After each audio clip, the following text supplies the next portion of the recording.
ہنسل اور گریٹل۔ یہ کہانی ہے دو بہن بھائیوں کی جو اپنے باپ کے ساتھ جنگل میں ایک چھوٹی سی جھونپڑی میں رہا کرتے تھے۔ ان کی ماں فوت ہو چکی تھی۔ ان کا باپ محنت مزدوری بھی کرتا تھا اور ساتھ ہی ساتھ بچوں کی دیکھ بھال بھی کرتا تھا۔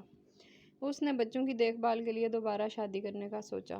اس کی بیوی ایک امیر گھرانے سے تعلق رکھتی تھی اور اس کو لکڑہارے کا جنگل میں ایک چھوٹی سی جھونپڑی میں رہنا بالکل پسند نہیں تھا اور وہ اس کے بچوں کو بھی خاص پسند نہیں کرتی تھی۔ سردیوں کی ایک رات جب ہنسل اور گریٹل سونے جا رہے تھے، انہوں نے اپنی ماں کی باتیں سنی جو وہ ان کے باپ سے کہہ رہی تھی۔ اس نے کہا، "تم ان سردیوں میں کیسے گزارا کرو گے؟ تمہارے پاس کھانے کے لیے خوراک بھی نہیں ہے۔ ہم سب تو بھوکے مر جائیں گے۔" والد نے جواب دیا کہ کچھ نہ کچھ تو کر لیں گے، لیکن اس کی ماں نے کچھ بولنے نہ دیا۔ وہ کہنے لگی، "کسی بحث کی ضرورت نہیں ہے۔ میں نے اپنا ذہن بنا لیا ہے۔ کل ہم بچوں کو جنگل میں لے کر جائیں گے اور انہیں وہیں چھوڑ آئیں گے۔" یہ سب سن کر گریٹل نے رونا شروع کر دیا جبکہ ہنسل نے ایک منصوبہ بنانا شروع کر دیا۔ اس کے بھائی نے اسے کہا، "پلیز پریشان مت ہو، کسی نہ کسی طرح ہم واپس گھر پہنچ جائیں گے۔" رات کے آخری پہر ہنسل باہر گیا اور بہت سارے کنکر اکٹھے کر کے لے آیا۔ اس نے وہ کنکر اپنی جیبوں میں چھپا لیے۔ صبح ہوتے ہی وہ جنگل کی طرف چل پڑے۔ ان کے باپ نے انہیں بتایا کہ وہ فیملی ہائیکنگ کے لیے جا رہے ہیں۔ ہنسل سب کچھ جانتا تھا کہ وہ انہیں جنگل میں چھوڑنے جا رہے ہیں، اس لیے اس نے کسی کی نظروں میں آئے بغیر اپنے جمع کیے ہوئے پتھر راستے میں پھینکنا شروع کر دیے تاکہ وہ واپس گھر پہنچ سکیں۔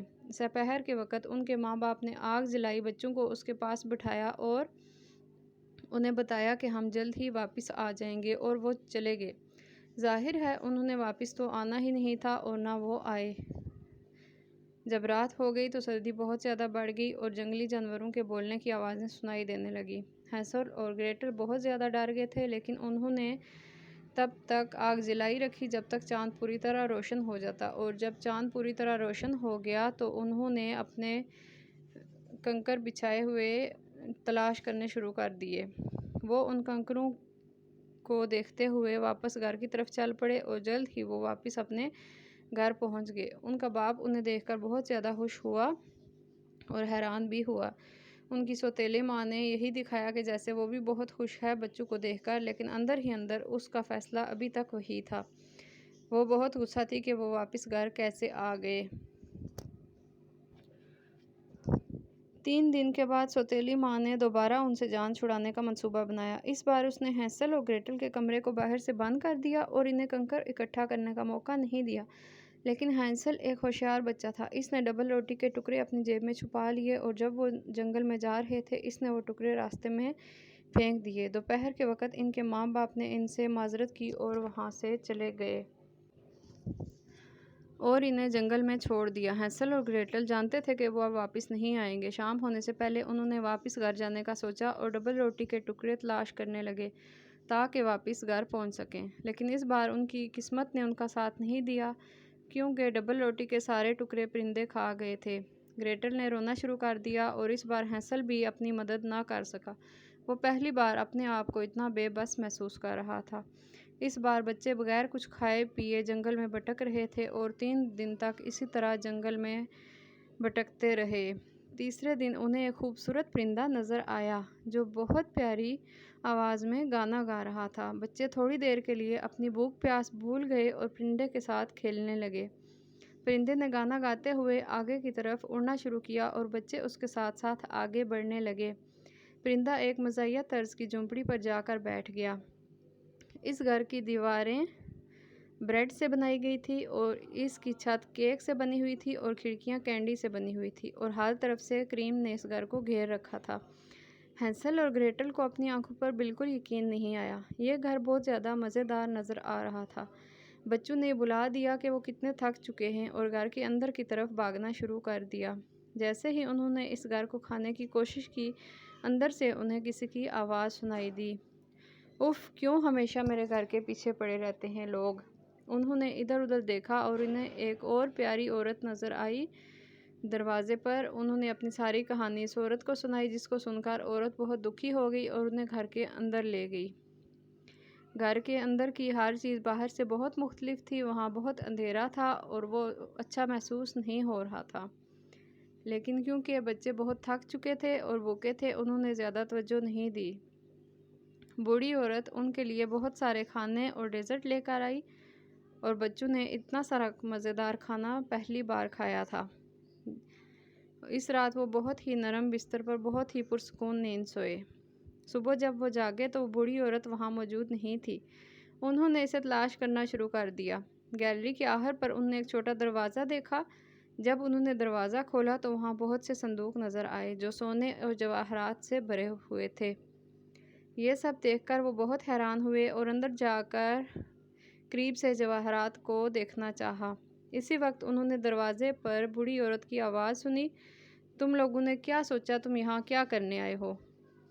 جب بچوں نے مڑ کر دیکھا تو انہیں ایک بدصورت چڑیل نظر آئی جو ان کے سامنے کھڑی تھی۔ انہیں یہ پتہ چلا کہ وہ بوڑھی عورت ایک چڑیل تھی جو کینڈی اور کیک سے گھر بنا کر بچوں کو بہلا کر اپنے گھر لے آتی تھی۔ انہوں نے وہاں سے بھاگنے کی کوشش کی لیکن دروازہ تو بند تھا۔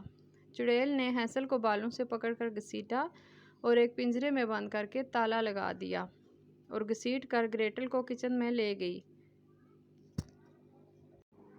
وہ گریٹل سے کہنے لگی، تمہارا بھائی بہت کمزور ہے، اس کو اچھا سا ڈھیر سارا کھانا بنا کر دو تاکہ جب وہ موٹا ہو جائے گا تو ایسے کھانے میں اور بھی زیادہ مزہ آئے گا، لیکن خبردار تم کوئی چیز نہیں کھاؤ گی، سارا کھانا صرف ہینسل کے لیے ہے۔ ان کے پاس اس کی بات ماننے کے علاوہ کوئی چارہ نہیں تھا، اس لیے گریٹل نے وہی کیا جو اسے کرنے کو کہا گیا تھا۔ ہینسل ایک ہوشیار بچہ تھا، اس نے چڑیل کو بیوقوف بنانے کا سوچا۔ ہر رات جب چڑیل سو جاتی تو ہینسل پنجرے کے اندر زمین میں گڑھا کھودتا اور کھانا اس کے اندر دبا دیتا۔ چڑیل صبح روزانہ پنجرے میں دیکھتی کہ ہینسل کا وزن بڑھ رہا ہے یا نہیں بڑھ رہا اور وہ اسے جلد سے جلد کھانا چاہ رہی تھی۔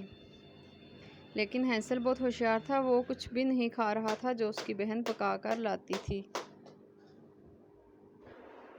بلکہ وہ سارا کھانا زمین میں دبا دیتا تھا۔ کچھ دن ایسے ہی چلتا رہا۔ ایک دن چڑیل نے غصے سے کہا کہ اب تو میں اس کو نہیں چھوڑوں گی، پتلا ہے یا موٹا مجھے کوئی فرق نہیں پڑتا، میں آج ہینسل کا سوپ بنا کر پی جاؤں گی۔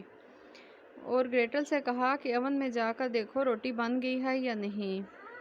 حالانکہ گریٹل بہت زیادہ خوف زدہ تھی لیکن وہ ایک عقل مند لڑکی تھی۔ اس نے چڑیل سے اپنے آپ کو آزاد کرنے کا منصوبہ بنایا۔ اس نے چولہے کے پاس جا کر آواز لگائی کہ یہاں پر تو کوئی بھی آٹا نہیں ہے۔ یہ سن کر چڑیل کو بہت زیادہ غصہ آ گیا اور وہ بھاگ کر چولہے کے قریب گئی اور جلدی سے اسے دھکا دے کر سائیڈ پہ ہٹایا اور خود چولہے کی طرف جھک کر روٹی دیکھنے لگی کہ یہاں تو میں نے روٹی بننے کے لیے رکھی تھی، روٹی کہاں چلی گئی۔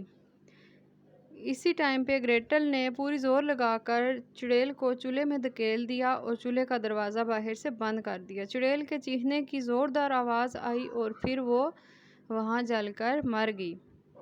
گریٹل نے جلدی سے پنجرے کی چابی تلاش کی اور ہینسل کے پنجرے کا تالا کھول دیا۔ پورا گھر چولہے کی آگ کی لپیٹ میں آ چکا تھا۔ وہ جلدی جلدی باہر کی طرف بھاگے اور وہاں سے دور جنگل میں چلے گئے۔ تھوڑی دور جا کر انہیں ایک دریا نظر آتا ہے۔ وہ ایک جنگلی بطخ کی مدد لے کر دریا پار کرتے ہیں اور وہ دریا کی طرف دوسری طرف پہنچ گئے۔ بچوں نے اپنے ارد گرد دیکھا اور اچانک انہیں یاد آیا کہ یہ کون سی جگہ ہے۔ انہیں اپنا گھر نظر آیا اور وہ جلدی سے گھر کی طرف بھاگنے لگے۔ اپنے بچوں کو دیکھ کر ان کا باپ بہت زیادہ خوش ہوا، اس کی آنکھوں میں خوشی کے آنسو تھے۔ اس نے انہیں بتایا کہ ان کی سوتیلی ماں اسی دن اپنے والدین کے گھر چلی گئی تھی جب وہ اسے جنگل میں چھوڑ کر آیا تھا اور اس کی ماں تو اسے چھوڑ کر اپنے والدین کے گھر جا چکی تھی۔ اس نے انہیں یہ بھی بتایا کہ وہ اپنے کیے پر بہت زیادہ شرمندہ ہے اور جنگل میں ہر جگہ انہیں تلاش کرتا رہا لیکن وہ کہیں بھی نہیں ملے۔ بچے اپنے باپ سے بہت پیار کرتے تھے۔ باپ انہیں اپنے گھر کے اندر لے گیا اور انہیں کھانا وغیرہ دینے لگا۔ بچوں نے کہا کہ بابا جان ایک اور سرپرائز ہے آپ کے لیے۔ اسے سونے اور جواہرات نکال کر اپنے باپ کو دکھائے اور ساری بات اس کو بتا دی۔ باپ یہ سب دیکھ کر بہت زیادہ خوش ہوا۔ اب ان کے دن بدل چکے تھے اور وہ امیر ہو چکے تھے، ان کی ساری پریشانیاں ختم ہو چکی تھی۔ وہ جتنے بھی مصائب اور تکالیف سے گزرے تھے، اپنی عقل مندی اور ہوشیاری کی بنا پر انہوں نے اپنے آپ کو ان ساری مصیبتوں سے آزاد کروا لیا۔ نتیجہ: عقل کا استعمال کرتے ہوئے ہمیں اپنے آپ کو ہر طرح کی مصائب اور تکالیف سے بچانے کی کوشش کرنی چاہیے۔